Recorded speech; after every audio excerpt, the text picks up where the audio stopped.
All right. So how do we project ourselves into ways of being?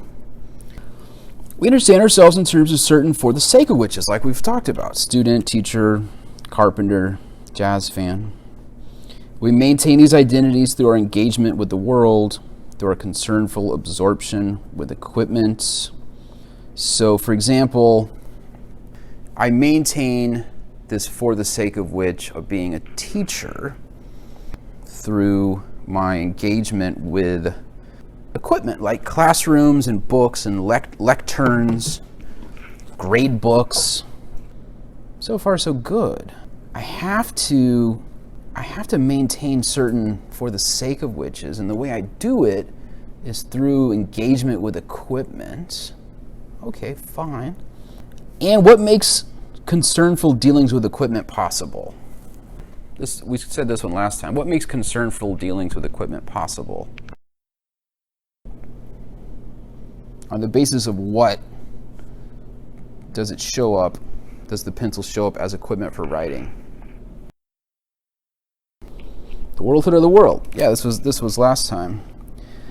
It's through my familiarity with structures that make up equipmental totalities, as well as my familiarity with different for the sake of whiches, that make it possible for me to engage in the concernful dealings through which I carry out the task of making myself be a particular Dasein. Thus, when a Dasein projects itself into some way of being Dasein, when you make yourself be a certain kind of person, you do it on the basis of familiarity with the worldhood of the world, with the different options of how to be, different options of what to be, and the different options of how to be that thing if you want to be that thing, and so forth.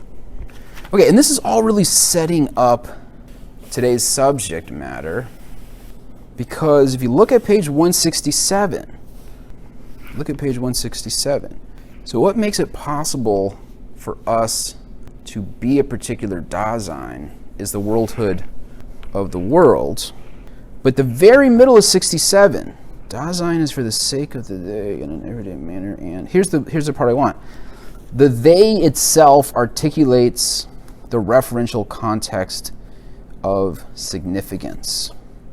When entities are encountered, Dasein's world frees them for totality of involvements with which the they is familiar, and within the limits which has been established with the they's averageness. So again, this is the Dasman.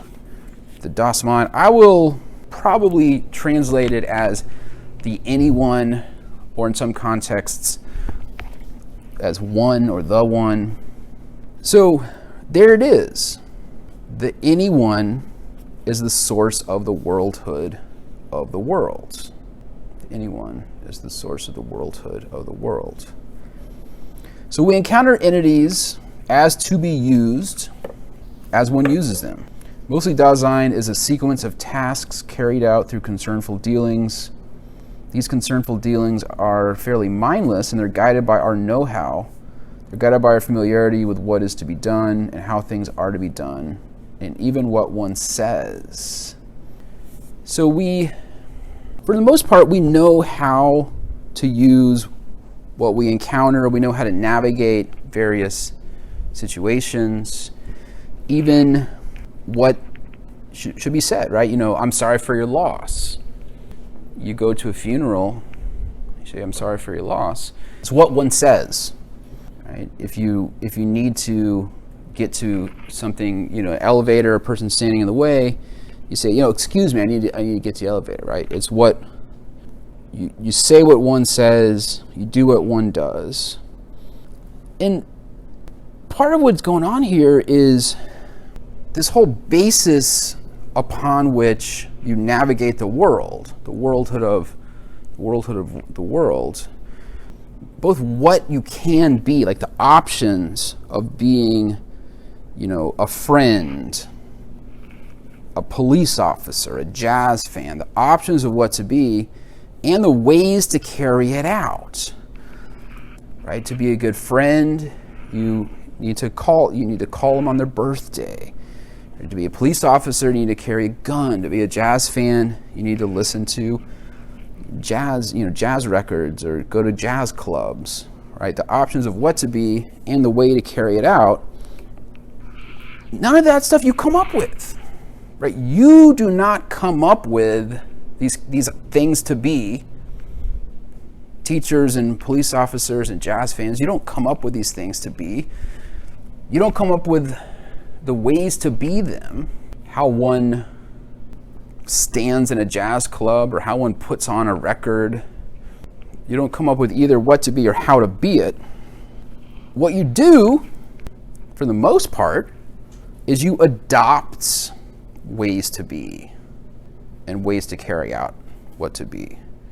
You adopt pre-articulated ways to be and ways of carrying out ways to be, right? So for the most part, from childhood on, you're trying to be certain things by doing certain things. And you don't really come up with the things to be. You didn't come up with the idea that you could be, I don't know, a jock or a prep or a theater kid or whatever. I don't know what the taxonomy shifts, okay? At certain points, being a goth is an option. You didn't come up with being a goth an option. Being sort of, I don't know, counterculture, being punk, there are various things, but you didn't come up with those. You didn't come up with the way to do it. You didn't come up with the idea that if you wear tie-dye and listen to the Grateful Dead, then you're a deadhead or a hippie or something like that. That's a way to be. So there's certain ways to be, and there's certain ways to be those things, all the way from sports fan to Congress person to goth teenager. There's different ways to be those. You didn't come up with those options, and you didn't come up with the interconnected ways things are related to one another. You didn't come up with the whole thing about holding the phone in such a way that one part is near your ear and one part is near your mouth. Right? That's just how one holds a phone. Well, if Dasein itself doesn't come up with the ways to be and the ways of carrying out how to be these things. Notice, by the way, what Dasein seems to be is a sequence of ways of being and ways of carrying out ways of being. And then you think to yourself, but wait a minute, Dasein itself didn't come up with those ways of being or those ways of carrying out how to be those things. Where'd they come from? Chris, where'd they come from? Yes. The answer that you get from the book is they came from the they, okay? It came from the das Man, the anyone, okay? Now, I think that's a kind of a slightly obscure, cool-sounding way to say from the culture, right? Now, this is one of those cases you never know if you're taking a Heidegger thing and making it into a more normal word and it's fine, or if you're making it into a more normal word and now you've lost something important.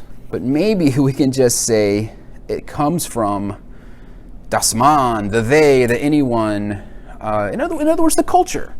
Right? To the culture, like as a Dasein, you grow up in a culture, and what you do, what you are, is the maintaining of different identities that are supplied by the culture, and then ways of maintaining those identities that are supplied by the culture.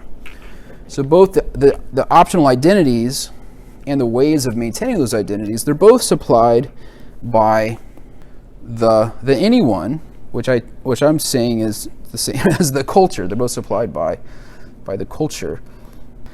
So if you put that together, the idea is that Dasein is always answering the question of what it's going to be by acting out these socially defined ways to be by using equipment in socially prescribed ways. right? That we have to answer the question of what we're going to be. And the way we do it is we act out certain socially defined options, and we do it in socially defined ways. Now, if you look at 164, here's what he writes on 164, the bottom paragraph there. We have shown earlier how in the environment which lies closest to us, the public environment already is ready to hand and is also a matter of concern. In utilizing public means of transport and in making use of information services such as the newspaper, every other is like the next. Right? So he's evoking this sort of picture of, I might think of it as like, men with hats that are all sort of dressed the same. They're all queuing up the same way and giving their ticket in the same way. Everyone is like the rest. They're reading the same newspaper, contains the same information in the same way. The being with one another dissolves one's own Dasein completely into the kind of being of the others, in such a way, indeed, that the others, as distinguishable and explicit, vanish more and more. In this inconspicuousness and unascertainability, the real dictatorship of the anyone is unfolded.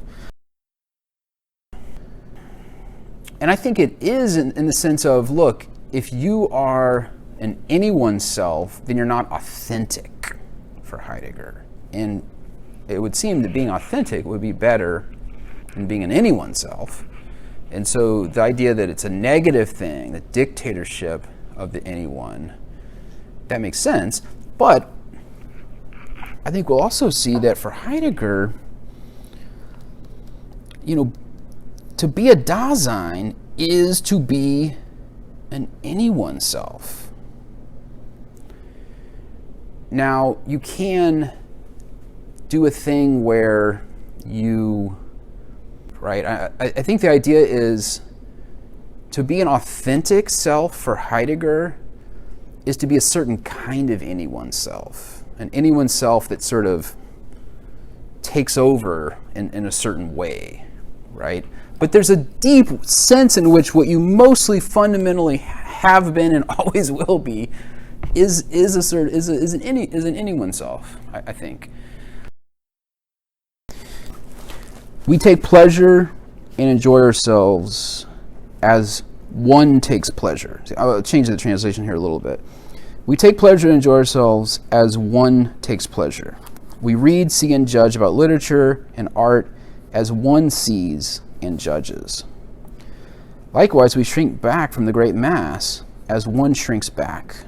We find shocking what one finds shocking. To anyone, which is nothing definite, in which all are, though not as the sum, prescribes the kind of being of everydayness. Okay, so far I'm still comfortable with thinking of it as the culture, right? The culture does this, and I'm reminded of Socrates' great line in the Republic, where he asks, "Isn't the public or the culture the greatest of all sophists?" That is to say, the greatest corrupter, the greatest teacher, the most fundamental teacher, but also the most corrupting teacher. All right, so that's 164. I want to pull back for a second here and relate this back to Descartes. So, from Descartes' point of view, I'm a self. I know I exist as a distinct, separate entity, and then I wonder, are other minds really out there? Are there other selves? Could the people that I see around me, could they be automatons? Could they be mindless robots? I know I'm a self, and I wonder if there are other selves. And I'd like to kind of like prove that there are other minds, right? That's the problem of other minds. For Heidegger, if I think about what I am initially and for the most part, it is this activity of engagement in a world where there always have been others that's never really been in doubt. And then what I mostly am is just this sort of enactment of norms. I am mostly just this activity of doing what one does. I'm in a world with others. As soon as I am Dasein, I'm in a shared world. As soon as I'm Dasein, I'm interacting with equipment, and some of that equipment is for others. And others have a point of view on me. So Heidegger, in trying to describe what it's like to be Dasein, this phenomenological method, he thinks, look, we never exist as an isolated one that could wonder if there are other Daseins out there. In fact, Heidegger thinks I mostly exist as a being that carries out a role through ways of acting that the others prescribe. And part of why the they is misleading as a translation is because it's mostly not they. That is to say, and I think Heidegger says this explicitly, das Man is not others so much as like us, like because I'm one too, right? I mostly exist as a function of das Man.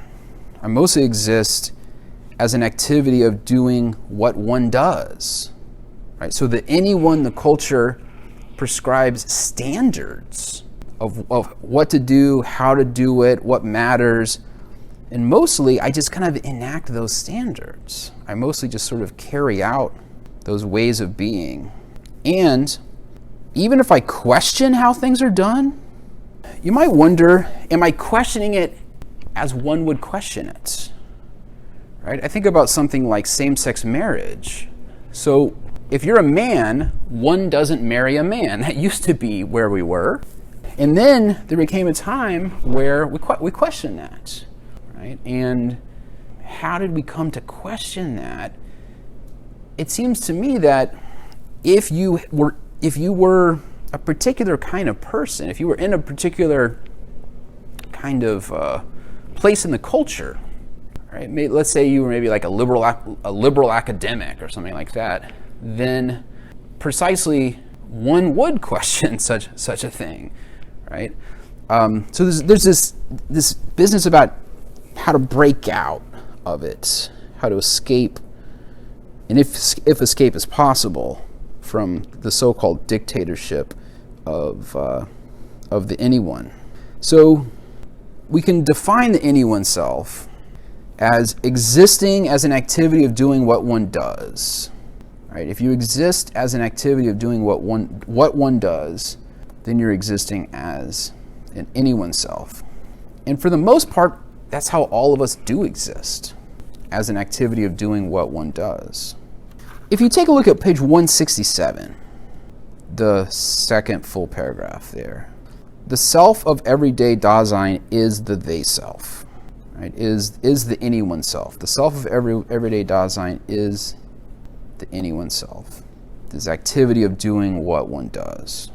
If you keep reading, he said, here's where the idea of authentic self comes in. So the they self, the anyone self, is distinguished from the authentic self. That is from the self which has been taken hold of in its own way. Right? So again, you can see a connection to Kierkegaard here, this idea that you can win yourself, you can choose yourself, you can somehow take hold of yourself, or you can not choose yourself, not win yourself. So one question for us for next time is going to be, how is the authentic self related to the anyone self? How are those two related? And how do you become an authentic self as opposed to an anyone self? Or an anyone self just does what one does and does it how one does it. Let's see, as anyone self, the particular Dasein has been dispersed into the anyone and must first find itself. So this is starting to be a little bit of an answer to the question of how do you escape from the dictatorship of the anyone and become an authentic self. This dispersal characterizes the subject of that kind of being which we know as concernful absorption in the world we encounter as closest to us. If Dasein is familiar with itself as anyone's self, this means at the same time that the anyone itself prescribes the way of interpreting the world and being in the world which lies closest. Dasein is for the sake of the anyone in an everyday manner, and the anyone itself articulates the referential context of significance. The world or the world comes from the anyone.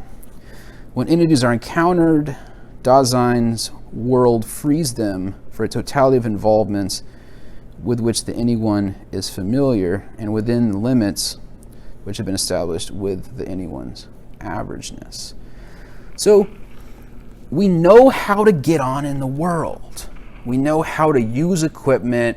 We mostly know like where to stand, when to sit, what to say, how to sort of navigate these kinds of situations. And that familiarity comes from the anyone, which I'm suggesting we can just say it from the culture. And for the most part, we just carry out these culturally prescribed ways of being. If we think about a plant, then we think, okay, the plant has a genetic nature, right? It's in soil, and it's in certain conditions. And what the plant will be is precisely a function of the genetics of the plant, the soil, the conditions. It's going to just respond to the environment. And we probably think that too about, like a dog or cat or something, right? That it's just going to kind of respond to the environment. And based on the stimulus and the inputs, it's going to behave the way it does based on how it's trained, et cetera, et cetera. Now, for Dasein, for human beings, for us, we would like to think it's different. But to what extent are we just a product of our genes, our environment, the stimulus? To what extent are we free? are we making ourselves into something that's not just a function of the environment, right? This is a Kierkegaard question. He'll talk about it in terms of what makes us different is that we're qualified as spirits, and we can take the leap into out of the aesthetic into the ethical. I think for Kierkegaard, the aesthetic person in the aesthetic sphere is like the plant, but the person in the ethical sphere is somehow making a move or doing a thing where now they're kind of higher than the plants. They're free in some sense. So, I think the same thing is going on with Heidegger, where we start is we're kind of like the plants. But can we do a move where we kind of make ourselves what we are, or become like free or authentic, or define ourselves, or transcend just the stimulus and so forth? Yeah, I think that's roughly the question. And like I said, we'll get to his answer next time. Well, okay, so you can see how, to some extent, high school isn't just high school. Like everything's high school, right? Everything that at all stages of our life, we are trying to fit into certain kind of niches or grooves, and there's certain, like, the culture kind of presents us with ways to be and how to be it, and we kind of enact where we want to enact. But then we have this idea of authenticity and freedom and like being different. I'll probably show some clips from the movie The Graduate, old enough where Dustin Hoffman is like 20 or something. And I think it's really early in the movie where Dustin Hoffman character says, I want to be different. I want to be different. And to me, that movie is about a lot of the stuff that Heidegger's about. But we have this idea, like, I want to be different. I don't want to be like all these brainless jocks, so I'm going to have a mohawk and wear a leather jacket, right?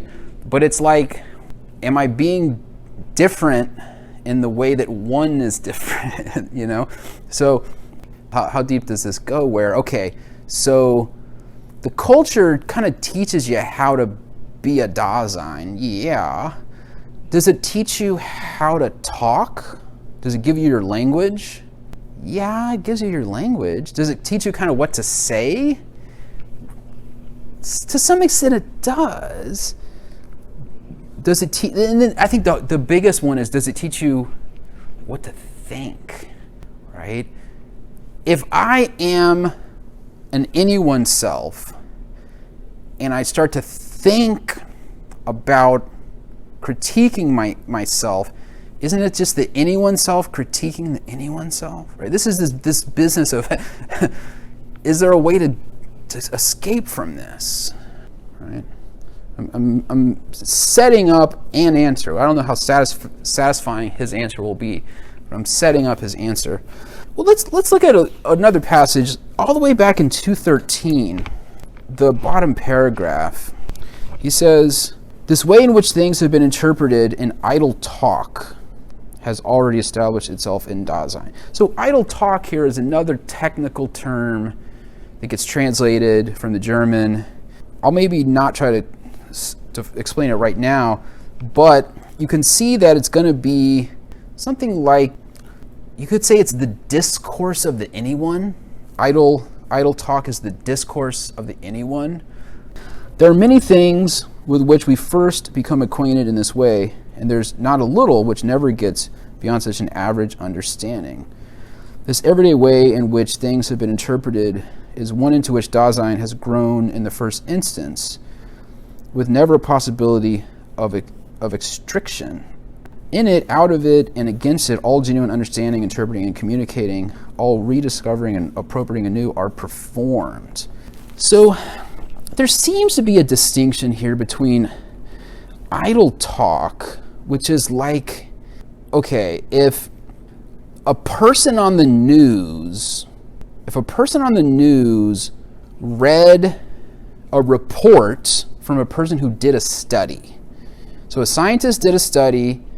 It was a 30-page study. Someone wrote a one-page report, and the reporter read the one-page report, and then they said what they gave like a 2-sentence version of the one-page report, and you heard it on the news, and then at the coffee shop, you repeated the 2 sentences from the news.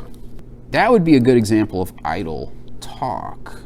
And there seems to be a contrast between people who actually read the study and talk about it. That would seem to be some kind of... So there does seem to be a little bit of room here where not every bit of discourse is going to be idle talk. But we're always swimming in these really kind of superficial understandings that we get. Let's see what else he says here. In it, out of it, and against it, all genuine understanding. In no case is a Dasein untouched and unseduced by this way in which things have been interpreted, set before the open country of a world in itself, so that it just beholds what it encounters. The dominance of the public way in which things have been interpreted has already been decisive, even for the possibility of having a mood. So I think this is kind of like what you were talking about, Mara, where you were saying but what if the culture is telling you certain things? There's no place for you to go outside of the culture to evaluate it because you're a product of the culture. So you're sort of evaluating from inside. Now it's striking to me because I'm thinking like, okay, I try to sit down and think about it, but I'm using the concepts and beliefs of the culture to try to sit down and think about it. And so, is there a way to get out of that circle? Now, I wasn't even considering this next element here that I just read to you, right? So, the culture, it teaches you how to talk. To some extent, it teaches you what to say. It teaches you how to think, what to think.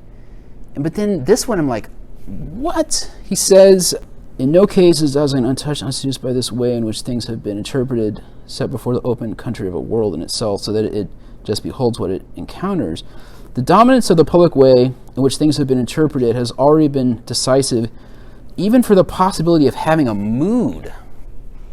That is, for the basic way in which Dasein lets the world matter to it. The anyone prescribes one's Befindlichkeits and determines what and how one sees.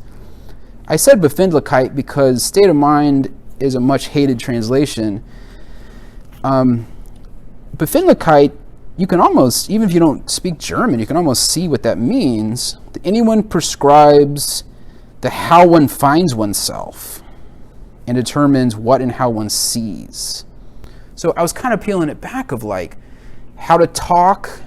The culture kind of teaches how to talk, what to say, how to say it.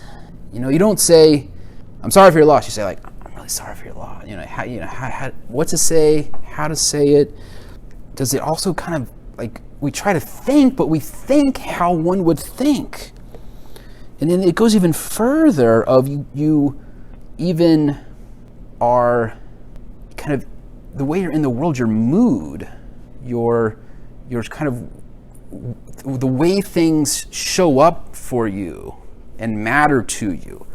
That now you're getting at such a deep level where even what matters or seems worth doing is prescribed by the anyone, by the culture. I'd sort of forgotten how deep that goes.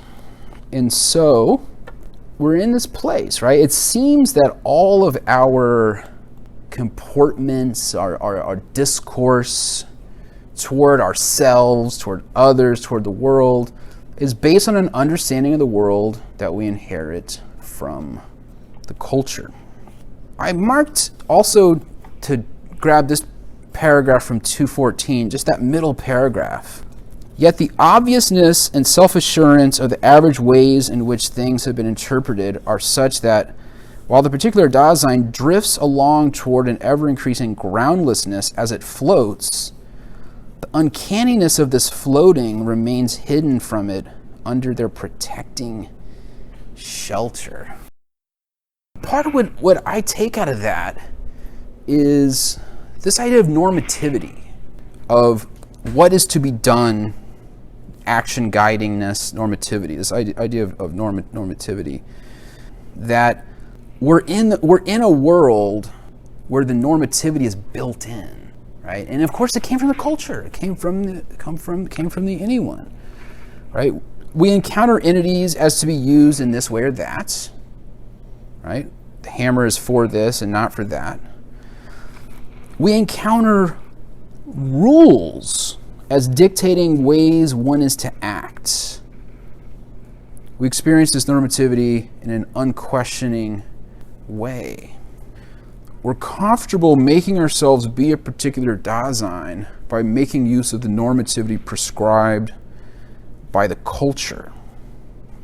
There's already what one says, what one does, how one goes about different things. There's already these kind of standards of behavior, what's acceptable, what's right, what's wrong, what's not acceptable. Can I wear pants? I'm a woman, right? The culture has an answer for you. You know, that answer, of course, has changed. And so the idea seems to be that Dasein is a being that has to make itself be what it is. However, we don't really have to decide what we're going to be because others have already decided for us.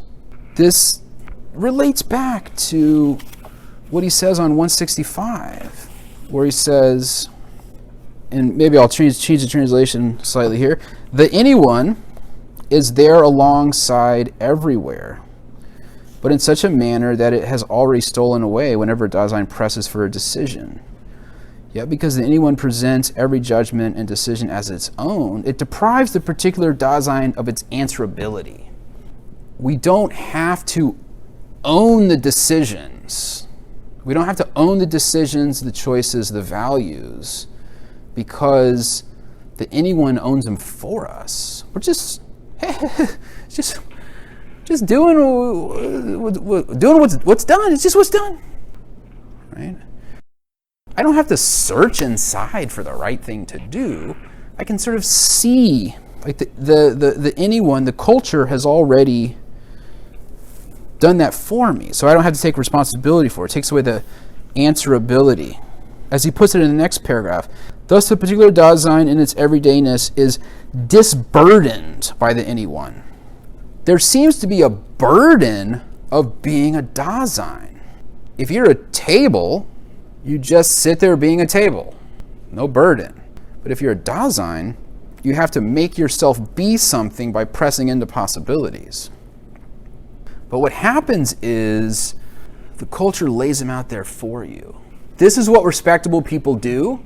This is how they do it. These are respectable jobs. These are paths to them. These are respectable ways to dress, etc., etc. Lays it out for you. Disburdens. Not only that, but by thus disburdening it of its being, anyone accommodates Dasein. If Dasein has any tendency to take things easily and make them easy, and because the anyone constantly accommodates the particular Dasein by disburdening it of its being, the anyone retains and enhances its stubborn dominion. Okay. Now, just about done. Let me wrap this up. So Heidegger has been arguing that although we're a being for whom in our being is an issue for us, for the most part we settle that issue by doing what one does, how one does it. And there's something disburdening about that, because it takes away our fundamental answerability for defining ourselves. Now, I've been also thinking, like, well, even if you try to define yourself, aren't you just going to define yourself as one? If you try to rebel, aren't you going to rebel as one rebels? That's that self-sealing thing that's so kind of disturbing. There's another phrase he uses. This is the last passage I'll point you to for today. Back on 219, he uses this phrase falling. It's rather dramatic. The bottom of 219. We call this the falling of Dasein. This term does not express any negative evaluation, but is used to signify that Dasein is proximately and for the most part amidst the world of its concern. This absorption in has mostly the character of being lost in the publicness of the anyone. Dasein has, in the first instance, fallen away from itself as an authentic potentiality for being itself, and has fallen into the world. So I think this connects back to busyness. Think about Kierkegaard on being busy. We fall into the world. We stay busy in the world, doing what one does. If you fall into the world, staying busy in the world, doing what one does, it seems like you can avoid that question of who are you gonna be? That question of, what do you want to be? Who do you want to be? What do you stand for? What's the purpose of your existence? You can just stay busy doing what one does. And that's a lot of what we do. That's what inauthentic Dasein does. And that works as long as things matter to you, as long as things show up as worth doing. Certain people are worth saving, certain jobs are worth having. As long as things show up to you as mattering, then you can stay busy in the world and avoid having to think about who you are, or what you stand for, and that sort of thing. But what would happen if you found yourself in a mood where nothing mattered, and nothing seemed worth doing? What would happen if you found yourself in a mood where nothing seemed worth doing? Okay, so that'll be where we start next time.